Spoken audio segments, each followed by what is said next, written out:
Bonjour à toutes et à tous, c'est Carbone23 et on se retrouve comme tous les mercredis à 17 h pour les 5 actus de la semaine. Alors vous le voyez, le décor a changé, c'est la première vidéo que je fais dans mon nouvel appartement. Donc je suis désolé si le décor est pas ouf ou qu'il y a un petit peu d'écho, c'est parce que je suis encore en train de le meubler. J'ai même pas encore la wifi, donc je suis obligé de tout faire en 4G, ce qui veut dire pas de lumière connectée, rien de tout ça. Bref, le principal c'est que même avec un déménagement en cours et une attelle dans le genou, je continue à vous donner les 5 actus puisque c'est un format que j'adore et que vous aimez aussi. Bref, faire un câlin à un gendarme, un T-Max à 3 roues ou bien même le périph à 50 km/h, c'est ce dont on va parler aujourd'hui. Enchanté.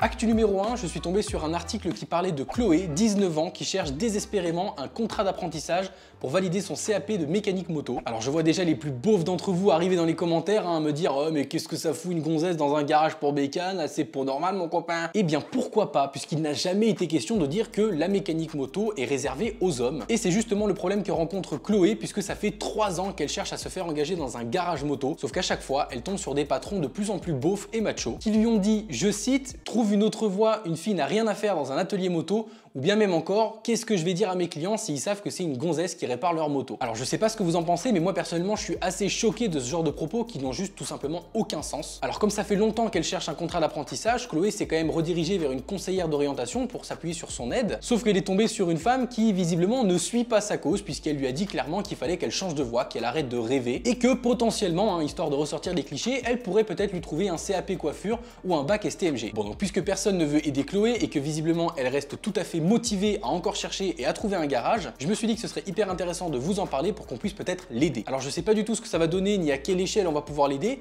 mais je pense que ça vaut quand même la peine de tenter le coup. Donc voilà comment on va procéder. Si jamais vous connaissez un garage qui engage réellement une fille, pas un ami d'un voisin, d'un cousin qui a entendu que, vraiment vous êtes sûr, ou que vous-même vous êtes un patron qui est prêt à engager une fille puisque juste ça change rien, c'est normal, eh bien n'hésitez pas à repartager le hashtag un garage pour Chloé, autant sur Twitter que sur Instagram. Je regarderai de temps en temps là-dessus et si on peut lui trouver quelque chose, ce serait super cool. Bon, et Chloé, si tu passes par là, bon courage à toi et lâche rien, tu vas réussir. Actu numéro 2, Anne Hidalgo. Alors même si vous n'êtes pas parisien, vous avez dû entendre parler de cette dame qui est du coup la maire sortante de Paris. Et du coup, en vue du second tour des élections municipales avec l'ultime scrutin qui approche à grands pas, elle aurait remis en avant ses propositions en matière d'écologie. Cela consiste entre autres à réduire la place de la voiture dans la ville, donc pousser les gens à se déplacer d'une autre manière. Mais surtout, et c'est ce qui a fait grincer des dents, c'est de faire des zones 30 généralisées et de passer le périph' à 50 km/h. En gros, quasi tout Paris devrait être passé à 30 km/h, sauf certains grands axes et évidemment le périph' qui lui passerait à 50 km/h, avec pourquoi pas même, selon les dires de Jean-Louis Missica, qui est du coup le co-directeur de la campagne de Anne Hidalgo, installer des passages pour piétons avec des feux de circulation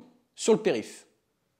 Ça va être le bordel. Alors autant le fait de pousser les gens à se déplacer autrement qu'en voiture sur Paris, c'est une excellente idée, mais le fait de passer tout en zone 30 et de mettre le périph' à 50 km/h avec des feux de circulation et des passages pour piétons, c'est juste une idée complètement folle selon moi, puisque déjà que Paris était bouché, mais alors là ça va être encore pire. Bref, vous les Parisiens, vous en savez sûrement plus que nous là-dessus, donc je vous laisse en débattre dans les commentaires, dans le respect de tous encore une fois, s'il vous plaît. Actu numéro 3, le retour. Comme chaque mercredi maintenant, je cale un petit sujet en rapport avec la moto électrique, puisque qu'on le veuille ou non, c'est notre avenir. Mais le problème, et c'est ce qui freine beaucoup de motards aujourd'hui, c'est le prix. Entre 8 à 23 000 euros pour une Zero Motorcycle, qui sont les plus connus, en passant par 30 à 40 000 euros pour certains modèles spéciaux, voire 70 000 euros pour la N60 MM1 que je vous avais présenté il y a un mois. Et ce problème de prix, Urbet, qui est donc une société espagnole spécialisée dans la fabrication de 2 roues électriques, l'a bien compris. En fait, ils ont développé une petite moto électrique urbaine qui s'appelle Ego, qui monte jusqu'à 90 km/h avec 120 km d'autonomie. Donc en gros, elle est parfaite pour faire les allers-retours entre la maison et le boulot, et elle est proposée au prix de 2700 euros, ce qui casse toute la concurrence ailleurs. Le look est plutôt atypique et sympa, en tout cas il faut aimer, mais ça reste toujours mieux que la moto à pédale que je vous avais présentée la semaine dernière, et surtout elle ne pèse que 70 kg, ce qui fait qu'elle est très légère et maniable, surtout avec ses roues de 12 pouces, donc c'est parfait pour faire de la ville. Bon, par contre il faut bien rogner sur le prix quelque part, puisqu'elle va quand même mettre 7 heures à se recharger entièrement, et au-delà de l'aspect pratique, mignon et maniable des roues de 12 pouces, si jamais vous les cassez, elles vont vous coûter très cher à remplacer, tout comme le cadre ou les carénages. Bon, après je trouve que l'alternative par rapport à la voiture ou à la moto reste super intéressante pour des petits trajets comme ça. Je pense que c'est un très bon investissement puisque le design est plutôt sympa et en plus ça devrait largement suffire si jamais le périph' passe à 50. Actu numéro 4, on connaît tous le T-Max, on a déjà vu un mec rouler comme un kéké avec et faire le malin. Mais au-delà de ce stéréotype bien ancré dans le monde de la moto, est-ce que le fameux T-Max Accra ne deviendrait pas Trimax Accra? Alors oui, vous l'avez compris, vous savez ce qui se trame chez Yamaha en ce moment. Ça a l'air d'être un petit peu la mode, puisque après le Tricity et le Niken, Yamaha pourrait sortir un Trimax, une sorte de T-Max à 3 roues. En fait, il n'y a pas si longtemps, Yamaha a déposé un brevet aux États-Unis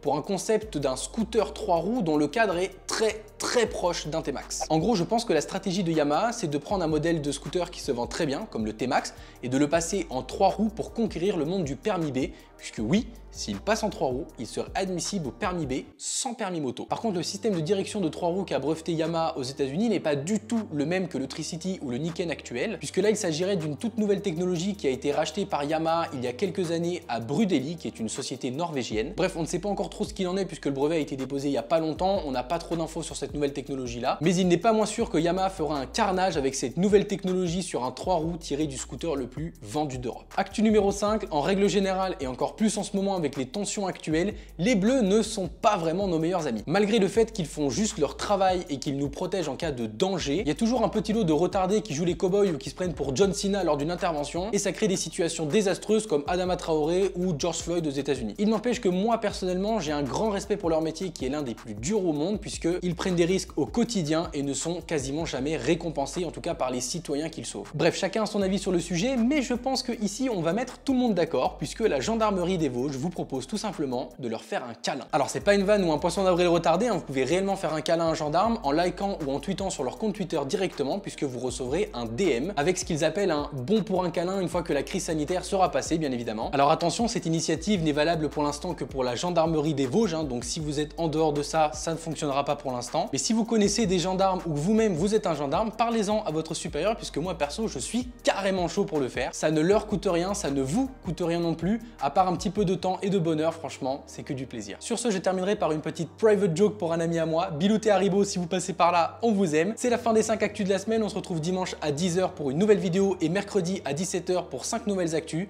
C'était Carbone 23, prenez soin de vous, ciao.